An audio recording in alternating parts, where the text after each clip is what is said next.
morning, afternoon, evening, whenever you are joining. I'm Laura Williams with the first episode of the Moving BoldHERs video mini-series. This is a video series that celebrates women doing big things, heavy lifts, and education. Each episode explores the leadership journeys, challenges, and wisdom of women who are moving their very own boulders to help reshape systems, break barriers, and inspire others. Today's Moving BoldHERs guest is someone who has shaped my thinking, my leadership, and my doctoral journey, Dr. Liz Hollingworth. Liz inspires me not just because of her scholarship and leadership at the University of Iowa, but because the way she leads with clarity, generosity, and a deep belief in people. My first time I met Liz was nearly a decade ago when I was an AEA consultant partnering with Iowa STEM at the very first statewide PD Palooza. She was there ensuring quality, evaluation, and purpose behind the work. I had no idea that our paths would cross again and that one day she would become my professor, mentor, and chair of my dissertation committee. Now, as a student in her program, I continue to learn from her every conversation about leadership, equity, courage, and what it means to make real impact in education. I deeply respect her. I'm honored to share her wisdom with all of you today on Moving BoldHERs. Please welcome Dr. Liz Hollingworth. Hope you're not embarrassed. Oh, that was so sweet, Laura. Thank you. What a nice introduction. Yes. Thank you for being here. Really appreciate it. Thank you for inviting me. Yeah. So I guess let's start out with just like who you are, what you do, where you're at for those that are listening in. Yeah, I'm Liz Hollingworth. I'm a professor in the College of Education. I study educational leadership, and I'm at the University of Iowa. I grew up in San Diego, and so to me, Iowa was one of those square states in the middle that I got wrong on a quiz in How sixth did a grade. Catholic girl get to Iowa?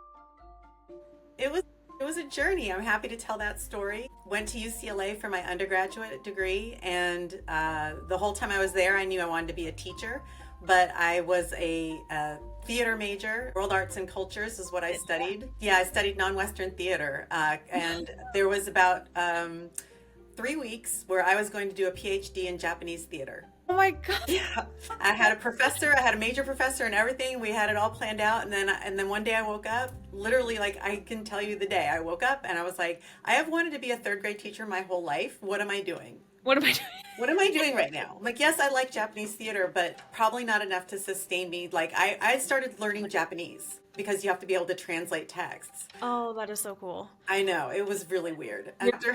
I'm back to Dr. Carol Sorgenfrey, and I told her, I'm like, I'm actually going to apply for a master's degree program that will give me a licensure and a master's degree at the same time. And I found one at Northwestern University in Chicago. Oh. And so she wrote my letter of recommendation, and I got in, and I moved on, flew on a red eye from Sunday to Monday, flew to Chicago, and I met my husband on Wednesday. What? Okay, now like... He sat by me in class and I was like, this guy is so dumb. He says the dumbest stuff about special ed kids and he doesn't know that Ritalin works and he doesn't know like anything. And he's working in Winnetka Public Schools, which is like this rich part of Chicago. And I'm like, this guy, he needs me. Yeah, you got to bring the culture and the, like, broaden his horizon. I was like, what are you doing working with, like, rich white kids? How is that even, like, a thought in your head? And so I ended up marrying him. I taught in Chicago Public Schools. Yep. And Andrew continued to teach in Winnetka. He ended up at New Trier, which is one of those high schools. And after the parents just let him have it anytime he didn't give the kids an A. And he was like, I really don't think I have it in me to keep teaching English to high schoolers. I'm ready to do my PhD. And he's 5 years older than I am, which is very important to this story. And I said, okay, where do you want to do your PhD? And he's like, well, my dad is at Michigan State as a professor. And I think I would like to go to Michigan State and do some sort of, at that point, he's like psycholinguistics, something still in as an English teacher. So we moved, and then, stuff for him happens. Like, there's Liz, right? We get there, his first semester there, his major professor wasn't teaching, she was on sabbatical, and so he had his wife, or his husband.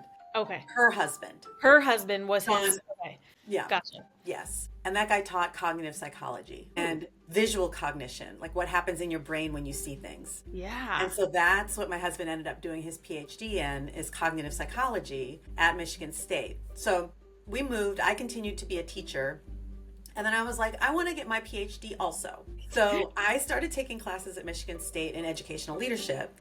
And because I was working in a middle school, I was really focused on middle school leadership. Middle school people, man, we're weirdos. We are weirdos. Yes, 100% for the middle school teacher, educator out there. We're with We you. choose those kids on purpose. Yeah. And so I loved that. I did that for 5 years. And during that time, we had our daughter, Emily, and In Michigan. in Michigan. Okay. And even though Grandma and Grandpa were down the street, it really became too hard for two people to be working on their PhDs at the same time. I can only imagine. Yeah. Yeah, it didn't work. So I bailed out on mine and continued to teach and continued to be a mom. And then Andrew graduated and got a job at Yale. Now, here's the thing about Yale. Yale does not give tenure. Okay. And so that's one of the things I want to talk about today is research one institutions and how to get tenure, because that's my boulder. Okay. That's what I had to push. So we moved to Yale. Yale has no school of education. They have this whole idea, at least at the time, they had this idea that if you were going to go to Yale, you sure were not going to become a teacher, which to me was the opposite, right? Yeah. Like, why don't we want our best and brightest to become To be teachers. Yes.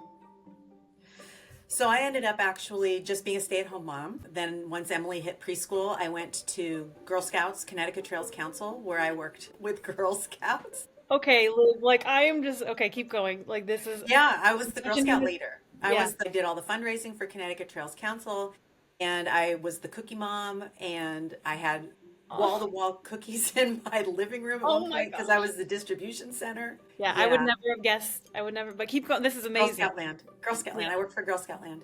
And then one day, like after 9/11, my husband came home and he was like, I went to a conference in November, same conference he just got back from yesterday. Yeah. And he goes, somebody from Iowa recruited me. And I said, when I was ready to leave Connecticut, I was ready to leave Connecticut the day we got there, right? Like I knew that it was going to be a short stop because they don't give tenure. It's 100% just there as it's almost like a postdoc. Yeah. Which I will also explain what that is. So he ended up getting recruited by Iowa. I was pretty mad about it. I didn't want to go to one of the square states in the middle. Come on. I came amazing. 4 times. I came 4 times looking at houses. I was like, none of this isn't going to work. This isn't going to work at all. So finally, I ended up meeting with people in the Iowa testing program at the College of Education. Yep. And they said, if you would work on your PhD here, you can have a graduate assistantship and learn all about testing and measurement and statistics and evaluation. And So Girl Scout coordinating leading lady to Iowa testing. Yeah. Okay. So I took that job. I put Emily in kindergarten. Our daughter started kindergarten, and I started graduate school again. And my husband started his first job as an assistant professor at Iowa. And the way this works, so I finished my PhD and then I got a postdoc. So a postdoctoral scholarship is designed for somebody who is in transition after their PhD and who wants to still be a professor, but for whatever reason, there isn't a job, you aren't ready yet, you want the extra experience. I used that time to write the tests for the Virgin Islands, Ohio, and Arkansas out of Iowa testing programs. I'm writing their national tests for language arts and social studies. Language arts, math, and science. Those were the 3 that were required by No Child Left Behind.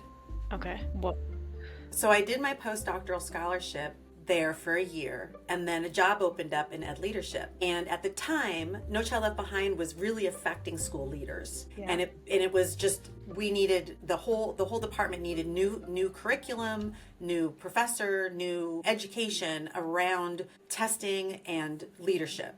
And so that's what I did. I started a bunch of classes that now exist. I invented a standards-based education class. I invented a new superintendent program with a team of a couple of other professors to design it around around leadership. Yeah. That's amazing. So that's how I ended up at Iowa, how I ended up a professor at Iowa. And the one thing I wanted to explain, so there are steps to being a professor. So, and tenure is one of the steps, the tenure and promotion process. When you first asked me what was my boulder, I was like, oh wow.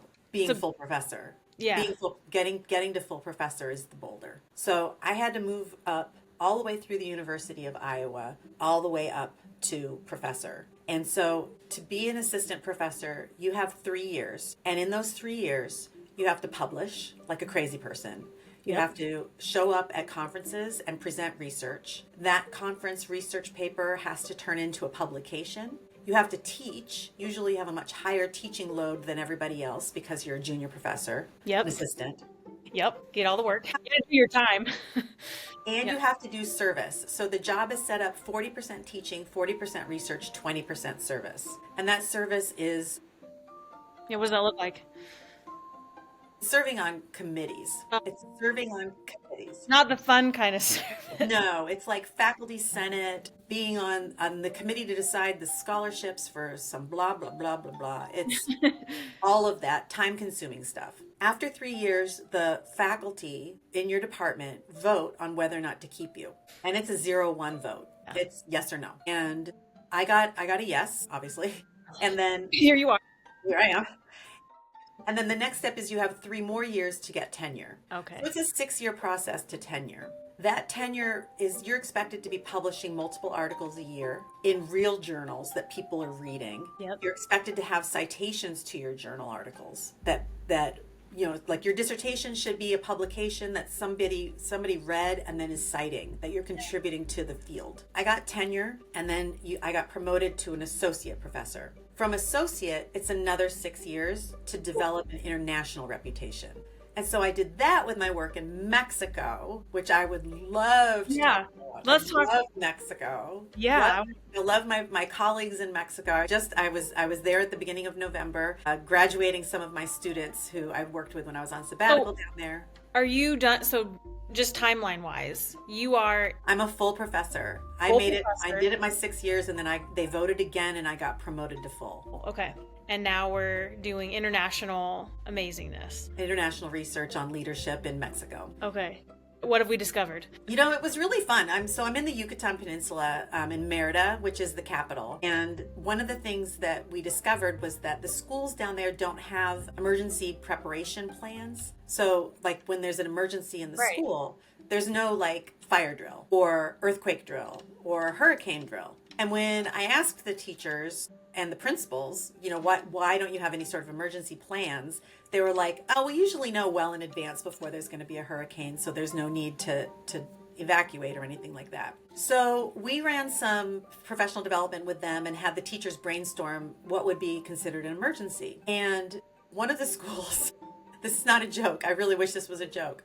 One of the schools said, oh, you mean like last week when the tiger got out of the zoo? I started laughing so hard that I had tears streaming down my face. I was like, yeah, that would be the kind of thing I'm talking about. That would be a lockdown drill. Yeah. Right? Like, let's practice closing the doors and telling the children we're going to stay inside till they catch the tiger from across the street. And then we practiced, the teachers kept brainstorming emergencies. And what came out was parents who fight, who fight in the playground, parents who are mad because a kid got in a fight with another kid and they are approaching that child on the playground and wanting to fight that child. God, that's like cringy right now, like thinking about that. Like that. Really bad. Yeah. Really bad stuff.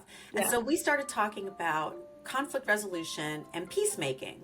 And one of the papers that came out of it was we ran some really great professional development with the teachers on peacemaking. And what happens when you have kids who fight on the playground, and how do you get them to resolve those conflicts in a way that doesn't flow into their parents, so that the kids don't come home and tell this horrible story of like, Valentina threw a ball at me, it hit my face, it broke my glasses, it gave me a bruise, and now you better come and beat up Valentina for me. Yep. Yeah.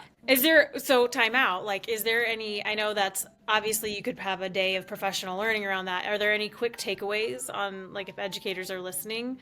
Like, what's a good way for peacemaking, like tips for peacemaking? It's really all about having that conflict resolved in the moment.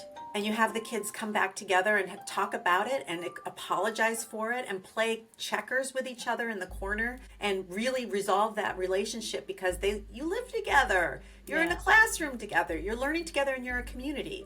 And a lot of it is about reminding the kids that they're part of something a little bit bigger than themselves. And that accidents happen on the playground, and even angry accidents like that one, We need peacemaking, like, in general, all over. Yeah. Like, we have so much conflict now in today's society, and we just, like, we have it and then we move on, but we never, like, fix it in real time right then, or like have conversations or play checkers together. Like, Right. Well, how and do you do that? what's so cool about this is that Paula, the professor at, or she's a postdoc now at the University of the Yucatan, Okay. she was my graduate student, and she's now down there. I mean, she's from there, and so every time I would go down, I would work with Paula on different projects, and Ruby and Andrea and all of these professors down there who, Cecilia, like these women who study educational leadership and were working on their PhDs. Oh, that's amazing. Yeah, so I was just down there for Ruby's graduation. That's why I went back. Oh, and then okay, so now how do you get to go down there? I try to go down there at least once a year, and Pedro Sanchez, my colleague, the professor at Yucatan, he usually comes here once a year. So I see him every year. I mean, he came to my daughter's wedding in October. We're very close. Congratulations, by the way. Thank you. Thank you. Moment. Yeah, she's finally a grown up. Yes, she's she's stepped over the line. Now she's got to take. It's all on her now. That's right. Pay it forward.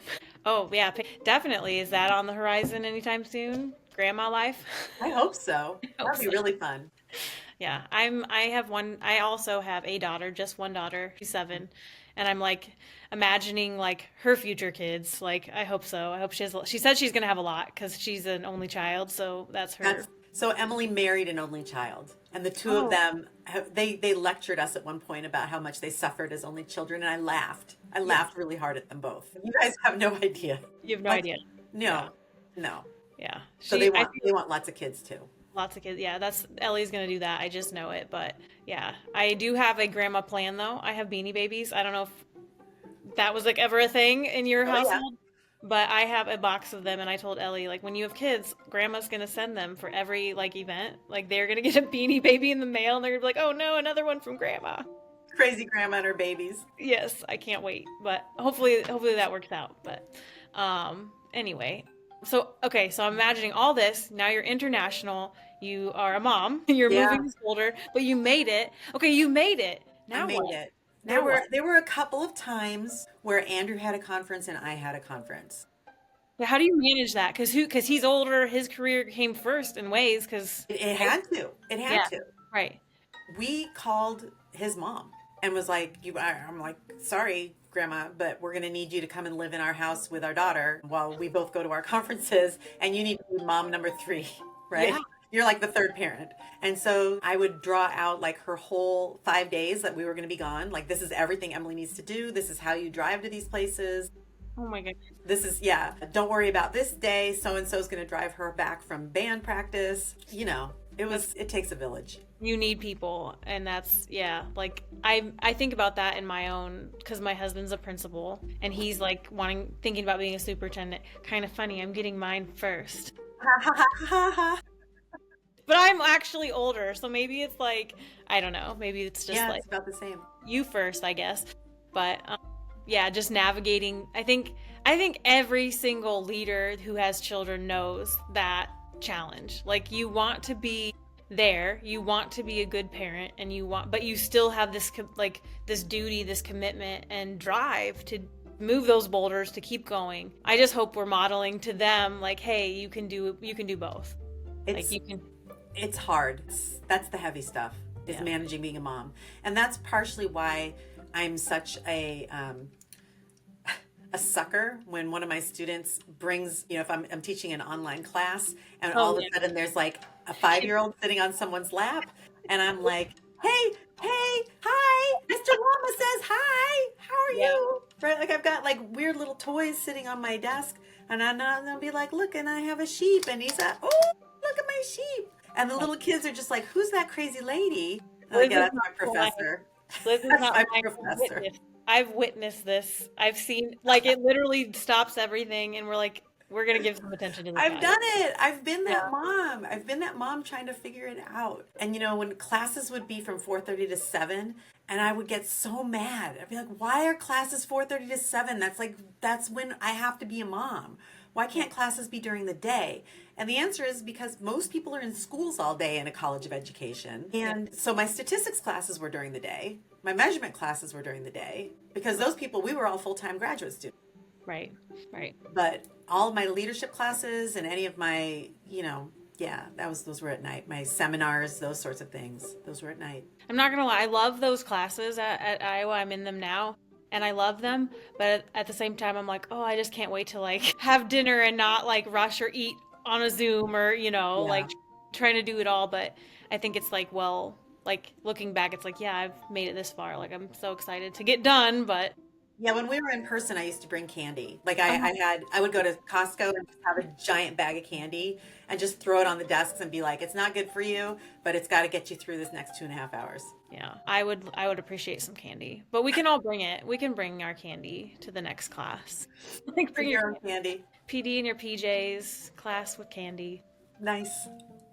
Okay, so you are like, in my mind, you are this expert, right, when it comes to educational leadership. And, you're paving the way for future leaders as we learn in these programs. And I guess what are you seeing out there as like as you got into this, obviously No Child Left Behind was like the thing. And now it's different times. What are the things you're seeing now as challenges and things that leaders need to be ready for? I'll tell you what, COVID broke us. COVID broke us bad.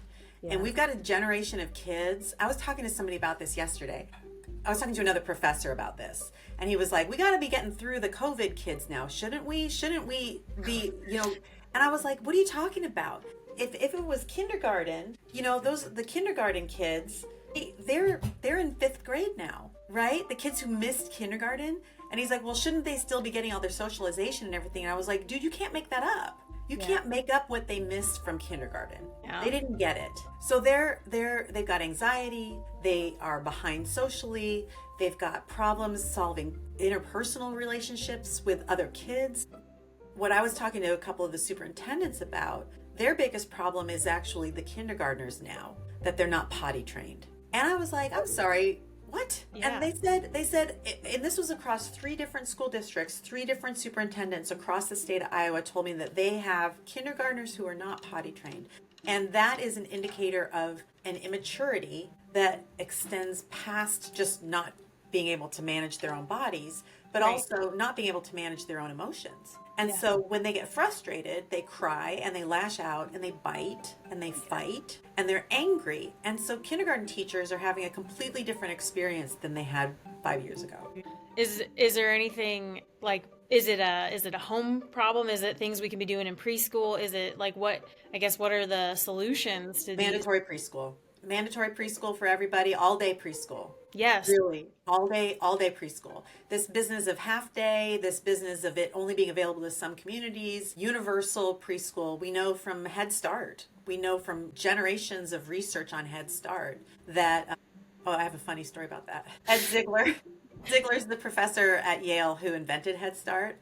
Okay. And when I met him, when I was at Yale, I was at a cocktail party and I met him and I fangirled. Hey, did you? He was this old man and he thought it was the funniest thing. He was like, come and sit by me. Come and sit by me. He's like, I never get to talk to teachers. And I was like, I'm meeting Ed Ziegler. So yeah, funny stuff.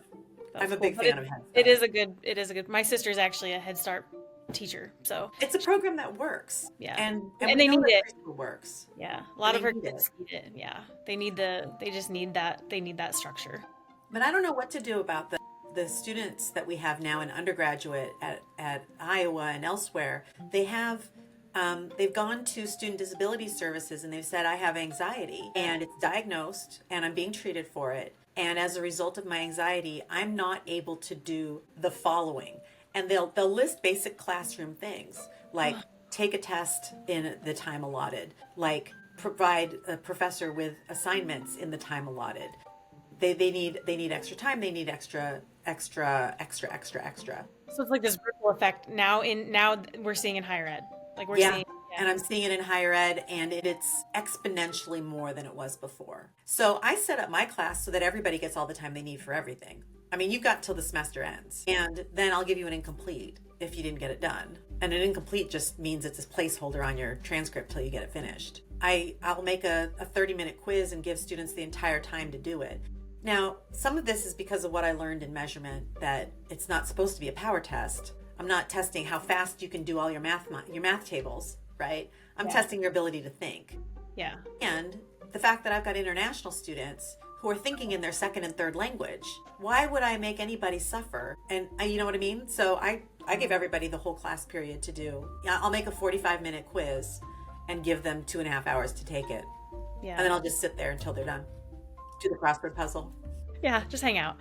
Hang out. Yeah, I think that's, I appreciate that. I am a very slow test taker, so not, and I don't think it's anxiety. I just think I like really think like I take a long time to think about it. Yep. But it's just one of those things, and it shouldn't. I'm glad that you're like thinking through that and eliminating those barriers. Are there other I think that's fascinating, this anxiety uptick. I feel like I'm hearing more and more and more talk about anxiety. Yeah. Is it, in your opinion, do you think it's something that we're just more aware of? Like we can now articulate that state of being, or is it really this ripple effect? COVID shining a light on it, shaking the rug.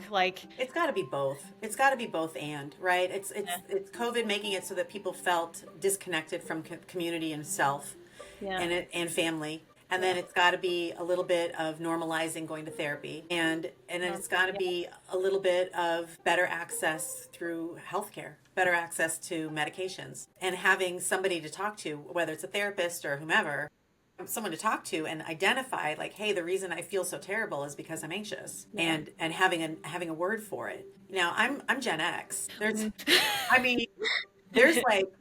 my generation, we watched the space shuttle go up, and we watched a teacher explode when I was in 7th grade, and we watched that on TV in our classroom in biology class. My science teacher then turned off the TV and we took a quiz, right? There was no PTSD conversations, that it wasn't normalized at all. No. Yeah. So some of this, I think, is just society is evolving. Right. We're understanding it more, mental health more. Yeah. Well, I'm glad that you're a champion for that as well, among other things in your work. I want to ask you this question. I don't think I put it on there for you ahead of time, but great. Sorry. I ask everyone this just because I think it gets to that fiery passion part of why we do what we do. But what is your educational hill to die on? And this is one of those things, the best I can explain it is you're at a dinner party and someone says something that's completely wrong. And you're normal, if it was something else, you'd be I'm not going to, why argue with a fool, an onlooker doesn't know the difference? Or, you know what I mean? But this is the thing that you're nope, I cannot be quiet. This is that educational hill to die on. It's about testing. It's about testing. And it's about what we test becomes what we teach. And it makes me really mad. It makes me super mad. As somebody who studied world arts and cultures, to have what's tested is language arts, math, and science. I taught humanities. My block that I taught at middle school was a social studies English block. So it was language arts, it was reading books, it was talking about history, it was learning about the world through the arts. Was the way I did it, was because that was my touch points. That's how I learned it. That's not tested. No. That's not on a test. That's not easy to test anyway. What's on test is stuff that's easy to test, right? Which direction does the Amazon River flow? And you got to know where the mountains are, right? That's not interesting to me. So yeah, I would say the heretical, as the testing girl, the heretical thing that I have to say is that I'm really frustrated that what teachers are teaching is what's on the test. I think that kills our souls a little bit, because it's not, the interpersonal skills or the passion and joy and all the things that we know we do in education for young people. It sucks the fun out of it. It does suck the fun out of it. Yeah. Well, I think there's a lot of people that feel that same way. And when I go into these classrooms and I talk to teachers, and they're still doing right by kids. I still feel like they're tending to the whole child as best as they can under the constraints that they have. But yeah, I think you're right. I think the emphasis, from a systemic point of view, we've got to be, for our report card's sake, we better be doing this, this, and this, because that's what is going to give us that baseline, and that's what's going to make us look good and attract more enrollment and this and that. And how do we move away from that? Do you think how do you think Iowa's faring legislatively in education? Are we moving in the right direction, wrong direction? What thoughts on that? We took public school money and gave it to private schools. What are we even doing? No. Yeah. And every measure of school comparison across states has Iowa sinking lower and lower and lower every year. So But we it's went funny from because first they use that as the reason for, like, this is why we got to change. But like, it's the wrong, in my opinion, it's the They wrong. melted down the AEAs.